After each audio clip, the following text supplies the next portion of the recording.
In the quiet town of Westchester, Pennsylvania, the early spring of 1912 brought a gentle warmth that seemed to promise new beginnings.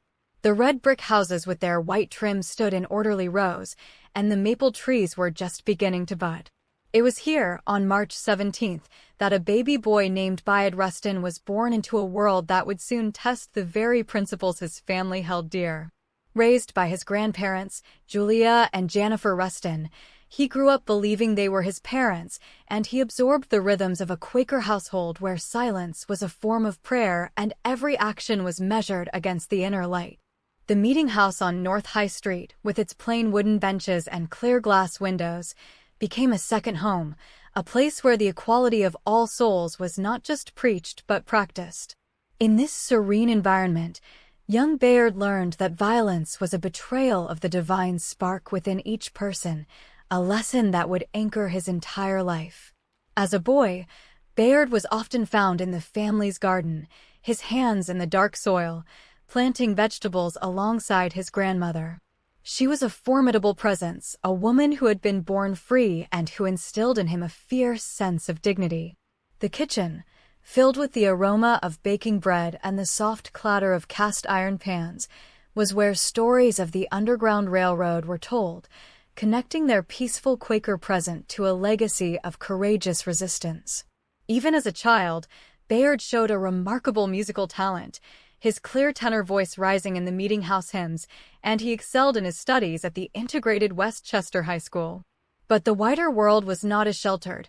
On trips into town, he noticed the subtle and overt lines of segregation that contradicted the equality he knew at home.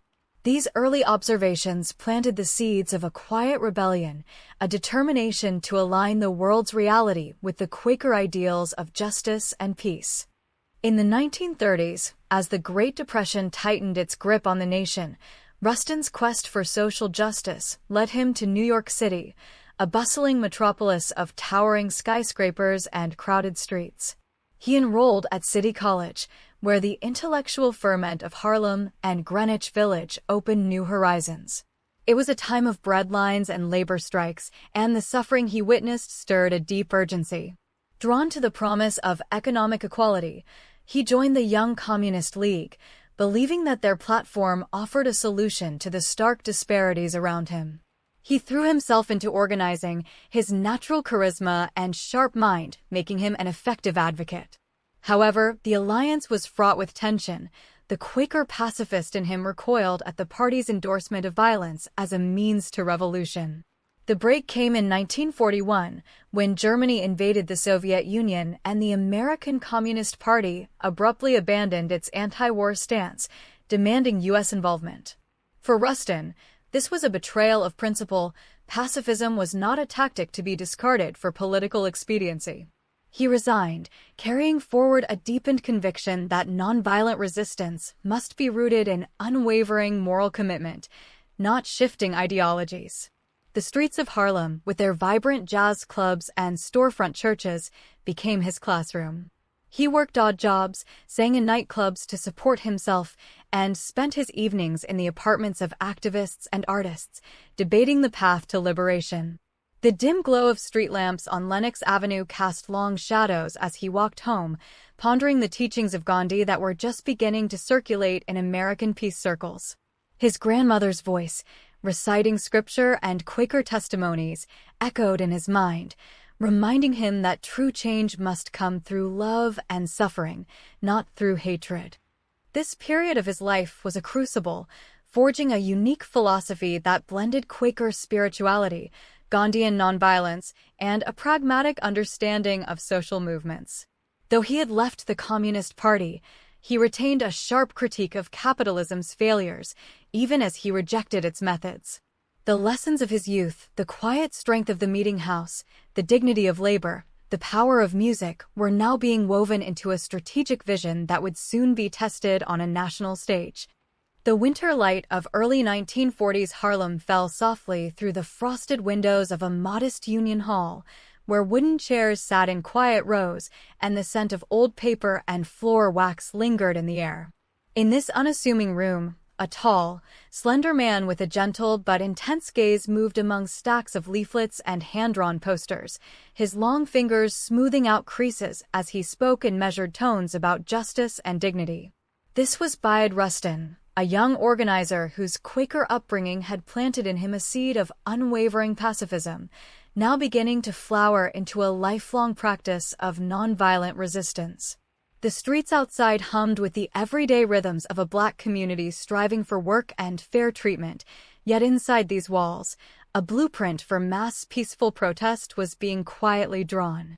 Rustin understood that the fight for civil rights required not only moral clarity, but meticulous planning, a lesson he would carry into every campaign he touched, starting with his pivotal collaboration with labor leader A. Philip Randolph. Their shared vision would soon challenge the very foundations of segregation and economic exclusion, setting the stage for a new kind of activism rooted in disciplined, collective action. In 1941, as the United States edged closer to war, Rustin joined Randolph in organizing the March on Washington movement, a bold campaign to demand an end to discrimination in defense industries and the armed forces. Working out of a cramped office cluttered with telephones and typewriters, Rustin helped coordinate a network of local committees across the country, training volunteers in the principles of nonviolent protest and mass mobilization. The planned march, which threatened to bring 100,000 African Americans to the Capitol, was a radical proposition in an era of rigid Jim Crow laws. Rustin's role was both strategic and deeply personal. He saw the march as an extension of his Quaker belief in the power of love and truth to transform society. Although President Franklin D. Roosevelt's Executive Order 8802, banning discriminatory hiring in defense, led Randolph to call off the march, the experience forged a template for future actions. Rustin learned how to harness grassroots energy, manage logistics, and maintain nonviolent discipline under pressure, skills that would become his hallmark. The movement's success, even in its suspended form, demonstrated that organized, peaceful pressure could yield tangible results, a lesson Rustin would carry forward into the next phase of his work. Following this victory, Rustin deepened his commitment to nonviolent direct action through the Fellowship of Reconciliation, a pacifist organization where he served as a field secretary. In the quiet, book-lined offices of the fort, he studied the teachings of Gandhi and began to adapt them to the American context, holding workshops and leading discussions on civil disobedience. His approach was both practical and philosophical. He believed that nonviolence was not passive, but an active force that required courage, discipline, and a willingness to suffer for one's principles. Rustin traveled across the country, speaking in church basements and community centers, his resonant voice filling dimly lit rooms as he outlined the steps of nonviolent campaigns, fact-finding, negotiation, direct action, and reconciliation. He emphasized meticulous preparation, from mapping out protest routes to training participants to withstand verbal and physical abuse without retaliation. This period was one of intense intellectual and spiritual growth, as Rustin refined the tactics that would later define the civil rights movement, always grounding his activism in a deep respect for human dignity and the transformative power of peaceful resistance. Rustin's principles were put to a personal test in 1942 when he boarded a bus in Tennessee and refused to move to the segregated back section. As the bus rumbled along dusty roads under a pale afternoon sun, Rustin sat calmly in the second row, his hands folded in his lap, while the driver demanded he give up his seat. Passengers stared, some with hostility, others with quiet curiosity, as the scene unfolded in the close, stale air of the vehicle. Rustin's refusal was not a spontaneous act of defiance, but a deliberate, disciplined application of the nonviolent techniques he had been teaching. He was arrested and beaten by police, yet he remained composed, his body absorbing the blows without response. In the stark, fluorescent-lit jail cell that night, he wrote letters detailing his experience, framing it not as a personal ordeal, but as a necessary step in the struggle for justice. This arrest, though traumatic, became a powerful example of the moral force of nonviolent resistance, demonstrating that one person's willingness to endure suffering could expose the brutality of an unjust system. For Rustin, it was a reaffirmation of his path, a path that would soon lead him to even greater sacrifices. 2 years later, with World War II raging, Rustin faced another profound test of his convictions when he refused to serve in the military, declaring himself a conscientious objector. In a time of intense patriotic fervor, his stance was deeply unpopular, and he was sentenced to federal prison in 1944. The prison, with its towering gray walls and echoing corridors, became an unlikely classroom for nonviolence. Rustin continued his activism behind bars, organizing peaceful protests against segregation within the prison system and teaching fellow inmates about pacifism. He endured solitary confinement and harsh treatment, yet he used these experiences to deepen his understanding of suffering and resilience. In the dim light of his cell, he wrote essays and letters, his pen scratching steadily as he articulated a vision of a world without war or racial hierarchy. His imprisonment, like his earlier arrest, was not a defeat but a testament to his unwavering commitment to his beliefs. It also highlighted the personal costs of his activism, costs he bore with a quiet dignity that inspired those around him. These years of forging nonviolent resistance, from the planning rooms of Harlem to the isolation of a prison cell, shaped Rustin into a strategist of extraordinary depth, ready to bring his skills to the broader movement that would soon emerge. In the quiet aftermath of the Second World War, a lanky, bespectacled man with a gentle but resolute demeanor stepped off a ship in Bombay. The air was thick with the scent of spices and the hum of a nation in transition. Bayard Rustin, a 30-something American pacifist, had come to India not as a tourist, but as a pilgrim of peace. He walked the dusty roads where Mahatma Gandhi had led the Salt March, sat in ashrams where the philosophy of satyagraha, truth force, was a living, breathing practice. The simplicity of the spinning wheel, the communal prayers at dawn, the unshakable calm of those who had faced British batons without raising a hand, all of it seeped into Rustin's bones. He saw how nonviolence was not mere absence of violence, but an active, disciplined force for social transformation. This journey planted seeds that would later flower in the American South. From India, Rustin traveled to West Africa, where the winds of independence were beginning to stir. In Ghana and Nigeria, he witnessed the early stages of decolonization and met with leaders who were blending Gandhian tactics with their own traditions of communal decision-making. The vibrant markets, the rhythmic drumming at dusk, the dignified elders debating under ancient trees, these scenes reinforced his belief that nonviolent struggle was a universal language. He returned to the United States not just with theories, but with a deep, experiential understanding of how to build a movement from the ground up. His time abroad had transformed him from an activist into a strategist, ready to apply these lessons in the crucible of the civil rights struggle that was about to ignite. In December 1955, the spark came in Montgomery, Alabama. Rosa Parks refused to give up her seat, and the Black community launched a bus boycott. Word reached Rustin in New York, and he immediately recognized the moment's potential. He traveled south, arriving quietly in the city of Montgomery, where the winter air was cool and the tension was palpable. He moved through the back streets, past clapboard houses and small churches, to meet the young minister who had been thrust into leadership. Martin Luther King Jr. King was just 26 years old, eloquent and passionate, but his home had been bombed. And he was grappling with the practical and moral demands of leading a nonviolent campaign under constant threat. Rustin entered King's life as a mentor and advisor, though he carefully stayed in the background.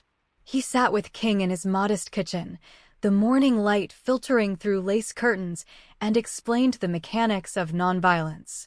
He taught King how to organize a carpool system to sustain the boycott, how to train volunteers to endure insults without retaliating, and how to frame the struggle in terms of love and justice rather than anger. Rustin introduced King to the writings of Gandhi, which he had carried back from India, and they discussed the concept of agape, a redemptive love for all, even the oppressor. These conversations were not abstract, they were survival manuals for a movement under siege. But Rustin's presence was controversial. His past affiliations with the Communist Party and his open homosexuality made him a target. Local leaders feared his involvement would discredit the boycott, and after a few weeks, he was urged to leave Montgomery. He departed as quietly as he had come, but his influence lingered. He continued to advise King from afar, writing detailed memos and making clandestine phone calls in the dead of night. The boycott lasted 381 days, and when it ended with a Supreme Court victory, the world hailed King as the architect of nonviolence. Few knew that the blueprint had been drawn, in part, by a man who had walked the roads of India and sat in a Montgomery kitchen, teaching a young pastor how to turn the other cheek without losing the battle. Rustin's role in Montgomery was a testament to his selflessness. He never sought the spotlight, understanding that his identity as a gay man and a former communist would be used to harm the movement. Instead, he poured his genius into others, shaping the moral and strategic framework that would define the civil rights era. The lesson he carried from India, that true strength lies in disciplined love, became the cornerstone of King's philosophy. As the sun set over the Alabama Capitol, the seeds of a larger march were already being sown, a march that would bring Rustin out of the shadows and onto the national stage as the master organizer of a dream. The summer of 1963 in Washington, D.C., was thick with humidity and anticipation. In a cramped, paper-strewn office in Harlem, Bayard Rustin sat at a wooden desk, a telephone cradled between his ear and shoulder, a cigarette smoldering in an ashtray. He had just been handed an impossible task: organize a mass march on the nation's capital in only 8 weeks. The date was set for August 28th, and the demands were for jobs and freedom. Rustin, ever the pragmatist, rolled up his sleeves and began to sketch out a logistical masterpiece on a yellow legal pad. He understood that a peaceful assembly of hundreds of thousands required not just passion, but precise planning, portable toilets, water stations, a sound system, a first aid corps, and a meticulously timed program of speakers. The office hummed with the clatter of typewriters and the murmur of volunteers, all under his calm, exacting direction. Rustin's genius lay in his ability to translate moral urgency into practical action. He recruited a team of young activists and seasoned organizers, many of them veterans of earlier civil rights battles. They commandeered a former church basement as their headquarters, where the walls were soon covered with maps of the National Mall, diagrams of bus parking, and lists of marshals.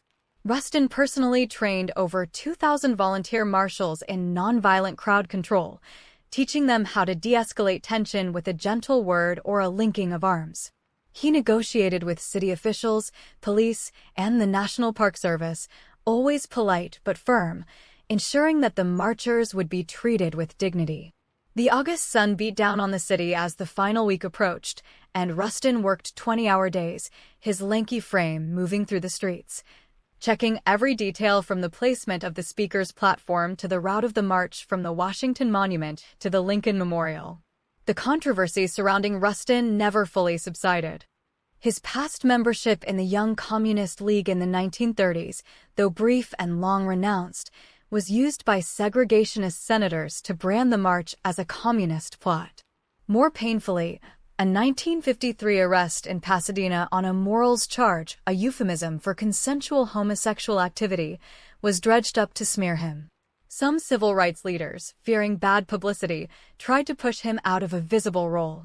Roy Wilkins of the NAACP and even some allies questioned whether Rustin should be the public face of the march.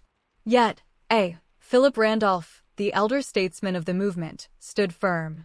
He declared that Rustin would be the chief organizer, and if anyone objected, they could take it up with him. Rustin bore these attacks with characteristic grace, never letting the personal slights distract from the work. He knew that his very existence as an openly gay man in a leadership role was a quiet act of defiance, but the march was bigger than him. On the morning of August 28th, the city awoke to a spectacle of unity. Buses and trains had rolled through the night, bringing people from every corner of the country.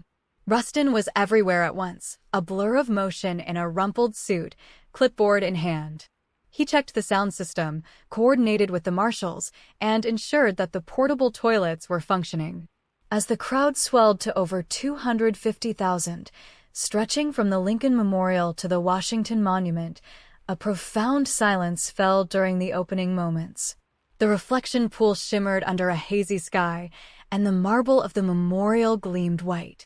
Rustin stood off to the side, watching as the program began. He had drafted the list of demands and helped select the speakers, balancing the fiery urgency of John Lewis with the stately cadence of the elders. His hand was in every detail, yet he remained in the shadows.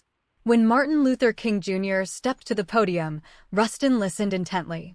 He had heard King speak countless times, but this was different. The "I have a dream" speech soared over the crowd, and Rustin knew that the years of patient organizing had led to this transcendent moment. After the benediction, as the crowd began to disperse peacefully, not a single arrest was made. Rustin and his team stayed behind to clean up the mall, picking up discarded signs and paper cups.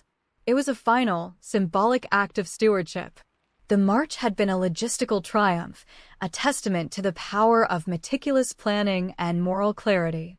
Rustin had proven that nonviolence could be organized on a massive scale, and that a coalition of conscience could move the nation's heart. In the aftermath, Rustin returned to his modest apartment, exhausted but fulfilled. He had achieved what many thought impossible, yet the accolades largely went to others. He accepted this with equanimity, believing that the work itself was the reward. The March on Washington became a template for peaceful protest worldwide, and its lessons echo today. That change requires not just dreams, but detailed blueprints, not just charisma, but quiet competence. Bayard Rustin, the man behind the curtain, had shown that the architecture of justice is built with both soaring rhetoric and the humble logistics of portable toilets and trained marshals. Picture a modest office in Harlem, early 1960s. Sunlight filters through dusty Venetian blinds, casting long shadows across a cluttered desk piled with pamphlets and handwritten notes. The air is thick with the smell of coffee and mimeograph ink. Here, Bayard Rustin works tirelessly, his fingers tracing routes on a map, his mind orchestrating the logistics of a movement. Yet, even in this sanctuary of strategy, the whispers follow him, not about his brilliance, but about his private life. Rustin's open homosexuality, combined with a 1953 arrest on a morals charge and his brief past with the Communist Party, made him a target. Many civil rights leaders, fearing backlash, kept him at arm's length from the spotlight. After the triumph of the 1963 March on Washington, which he engineered, Rustin found himself increasingly sidelined. The very movement he helped build often asked him to step back, to work in the shadows, to let others take the podium while he remained the unseen architect. This marginalization, though painful, did not break his spirit. Instead, it redirected his boundless energy toward broader horizons. Rustin's philosophy began to evolve. He saw that legal victories, like the Civil Rights Act of 1964 and the Voting Rights Act of 1965, were essential but insufficient. True equality required economic justice. He believed that the next frontier was not just desegregating lunch counters, but dismantling the structures that kept Black Americans poor and unemployed. This shift caused friction with younger activists who favored continued mass demonstrations and a more militant approach. Rustin argued that the movement needed to transition from protest to politics, from marching to building coalitions. He envisioned a grand alliance of labor unions, religious groups, and civil rights organizations that could influence policy from within. His stance was controversial. Some called him an Uncle Tom, a sellout.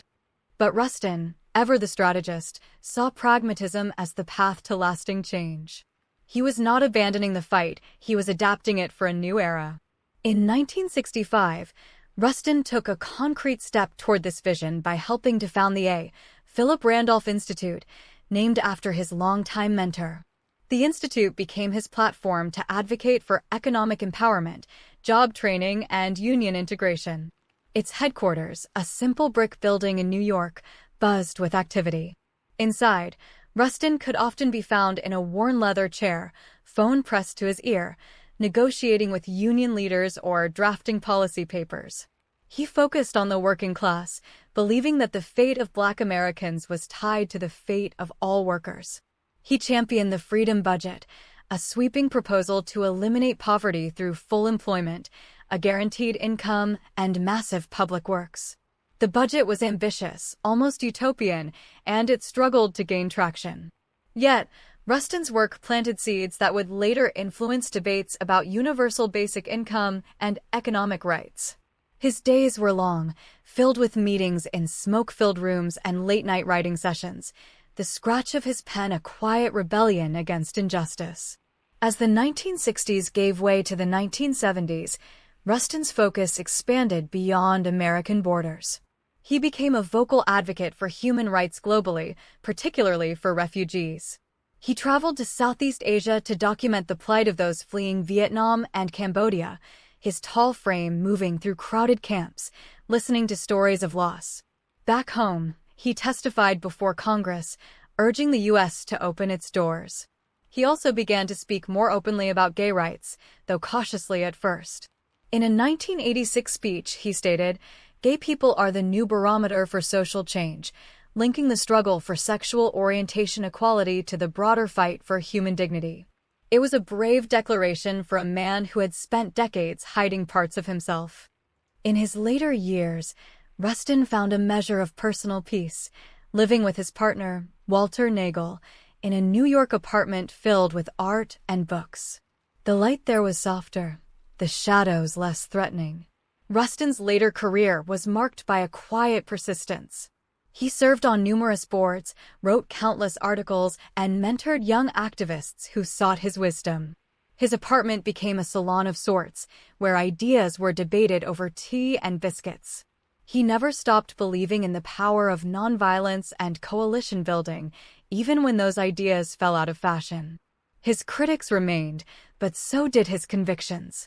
He understood that history is not made by lone heroes, but by collective, often unglamorous, effort. The man who had once been erased from the narrative was now content to be a footnote, as long as the story moved forward. His legacy, he knew, was not in monuments, but in the lives changed by policies he helped shape. And so, in the gentle rhythm of his daily life, Rustin continued to weave the fabric of a more just world, thread by thread. The final years of Bayard Rustin's life unfolded in a quiet, book-lined apartment on Manhattan's Upper West Side. Morning light would creep across the hardwood floors, illuminating the dust motes that danced between shelves heavy with volumes on philosophy, politics, and art. Here, in the hush of early day, Rustin would sit with a cup of black coffee, his tall frame slightly stooped, a wool cardigan draped over his shoulders. The telephone might ring, a journalist seeking an interview, a young activist asking for advice, or an old friend from the movement. His voice, still resonant and melodic, would fill the room with stories and strategy. Despite the years of being pushed to the margins, there was no bitterness in his tone. Instead, he spoke with a gentle urgency about the work still to be done, the plight of refugees, the rights of gay people, the economic inequality that persisted. His advocacy had never been louder, even if his steps were slower. Rustin's humanitarian work in the 1970s and 1980s took him far from that quiet apartment. He traveled to refugee camps in Thailand, where he witnessed the aftermath of war, families huddled under plastic sheeting, children with empty bowls. He lobbied the United Nations and the U.S. government to increase resettlement quotas. His reports were meticulous, filled with statistics and personal anecdotes, designed to stir the conscience of policymakers. Back in New York, he co-chaired the executive committee of Freedom House, monitoring human rights abuses worldwide. His commitment to nonviolence remained unwavering. In 1983, he traveled to Grenada after the U.S. invasion to assess the humanitarian situation, always seeking to be a witness and a voice for the voiceless. These journeys were exhausting, but they gave him purpose. He often said that the struggle for justice was a relay race. He was simply passing the baton. At home, Rustin began to embrace a more public role in the gay rights movement. For decades, he had kept his sexuality private to protect the civil rights movement from attack. But as the gay liberation movement gained momentum, he felt a moral obligation to speak out. In a 1986 speech, he declared, "The barometer of where one is on human rights is no longer the Black community, it's the gay community."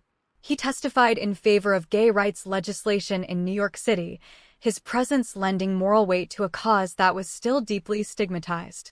His partner, Walter Nagel, was by his side, a quiet anchor. Their relationship, legally unrecognized but deeply committed, was a testament to love's resilience.